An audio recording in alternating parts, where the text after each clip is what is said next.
The Friday Night Bank Robber. Carl Gugasian is known as America's most successful serial bank robber, if that's anything to be proud of. Known as the Friday Night Bank Robber, Gugasian robbed more than 50 banks over a 30-year period. How was he able to achieve that without getting caught? Welcome to our channel, and today we'll be presenting you with the most impressive fact about Carl Gugasian, so stay until the end to find out all about him. Without further ado, let's begin with our video. Carl Gugasian was born in Pennsylvania back in 1947. When he was just age 15, he was shot while he attempted to rob a candy store. So you know he had quite the early beginning in the world of crime, considering what he ended up being several years later. Gugasian was sent to the State Youth Facility in Camp Hill, Pennsylvania for around 18 months. When he was released in 1964, he didn't attempt to live a normal life. Rather, he took steps to continue stealing without getting caught. You know someone's got a natural talent for robbing when, well, that's all they do. Most people wouldn't expect it for a man with his appearance, but truly most of his robberies were very well planned and also executed. Gugasian employed topographical and street maps, and he also selected small banks next to nearby highway on-ramps to escape. He was not your average bank robber. If he were, he would have been caught before he had even finished entering the first vault.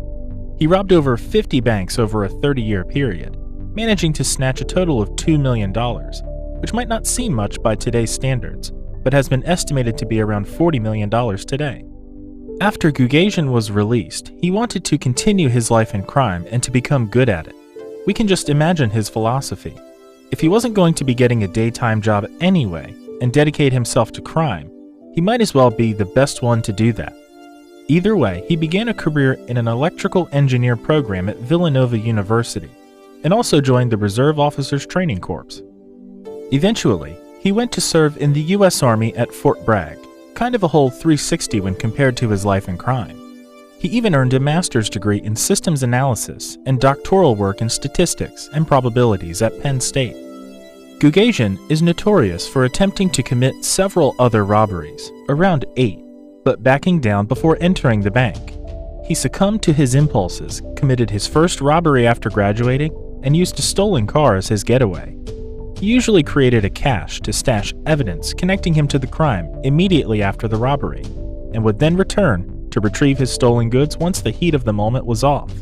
That way, when no one suspected it, he would observe the bank from a nearby location, observing the habits of the employees, and on a Friday night he would strike. His plan involved striking on a Friday night precisely because he assumed his timing would minimize the number of customers at the bank, while also maximizing the amount of available cash to steal there. That's what earned him the name Friday Night Robber.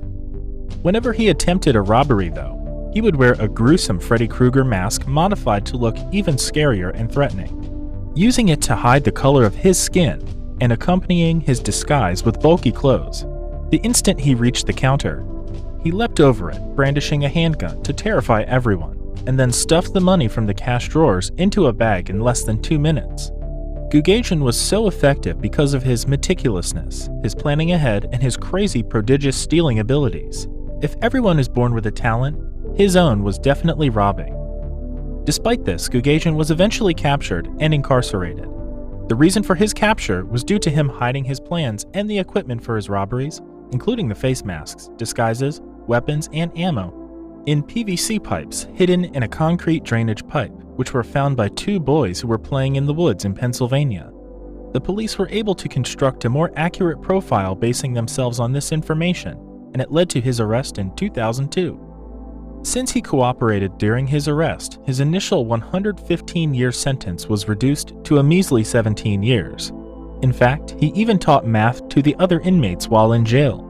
This man was definitely a genius and could have changed the world for good if he hadn't been so intent in doing evil. He was released on 2017 at 69 years old. So, what do you think of Carl Gugasian's life? Are you thoroughly impressed of what he has achieved? Let us know in the comments. Also, make sure to leave us a like, share this video with your friends, and also subscribe to our channel and turn on notifications for more great content like today.